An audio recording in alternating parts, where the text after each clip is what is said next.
नमस्कार मंडळी, आज आपण पावसमधल्या एका शांत आश्रमाला भेट देणार आहोत. नवीन कार आणलेली आहे आणि कोणालाच ती उघडता येत नाहीये.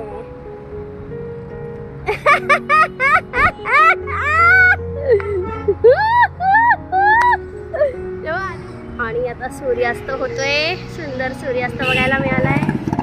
आहा हा, कुठली गाडी आहे? Swift Dzire. वाव, तुमची फेवरेट डिझेल.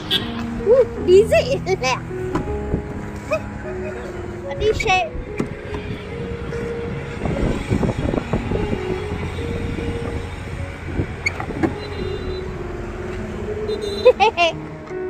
रत्नागिरीहून पावस हे अंतर साधारण 20 किलोमीटर आहे.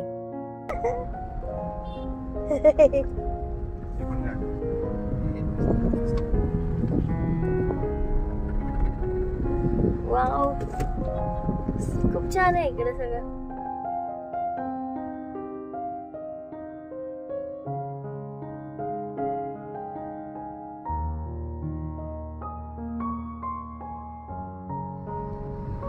अरे इथे सगळं आहे नवीन. वाव, सीलिंग रोडवर आहोत आम्ही.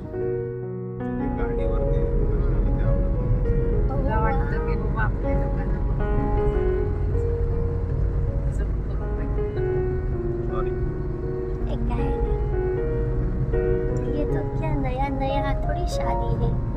सॉरी सॉरी बोलो. सॉरी, हम भी सॉरी.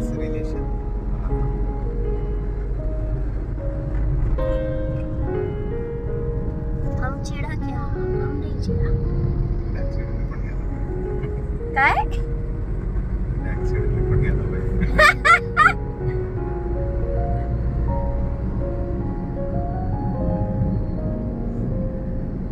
किती मस्त आहे रत्नागिरी. किती छान आहे. जाऊया का तिकडेच? सुपर.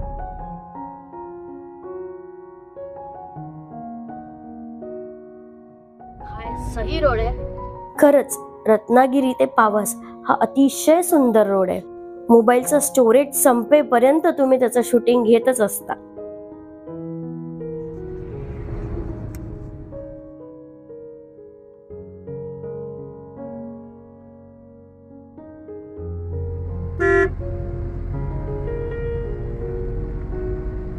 आता आम्ही स्वामी स्वरूपानंदांच्या मंदिरात पोहोचलो आहोत. मंदिराची वेळ ही सकाळी 5 ते रात्री 8:30 पर्यंत आहे.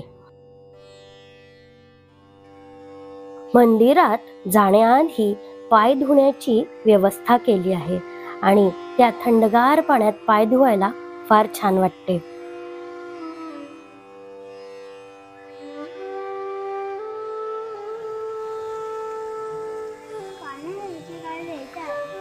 क्लीन कर.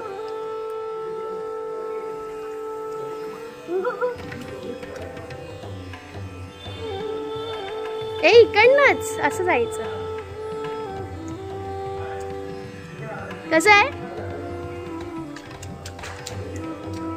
स्वामी स्वरूपानंदांनी वेदांताच्या जागतिक ज्ञानाचा प्रसार केला. त्यांचे खरे नाव रामचंद्र, पण त्यांना अप्पा किंवा रामभाऊ या नावाने संबोधले जायचे.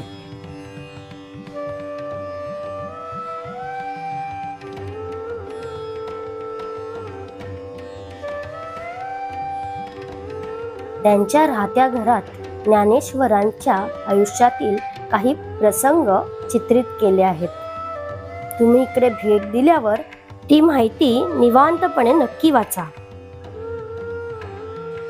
या आश्रम परिसराच्या बाजूला लहान मुलांना खेळायला बगीचाही आहे.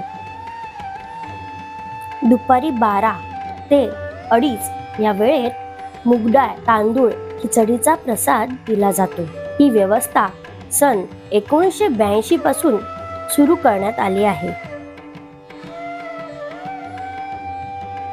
हा परिसर इतका सुंदर आहे की येथून पाय निघत नाही.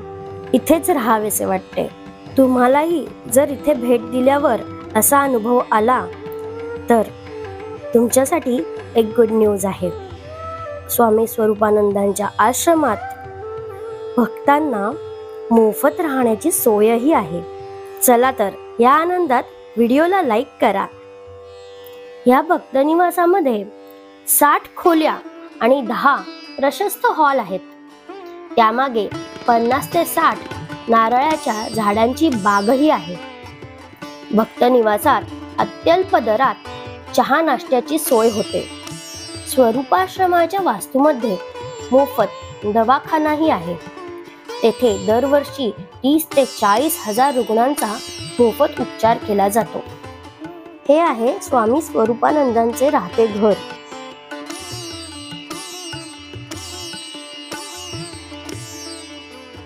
ही त्यांची जन्मखोली.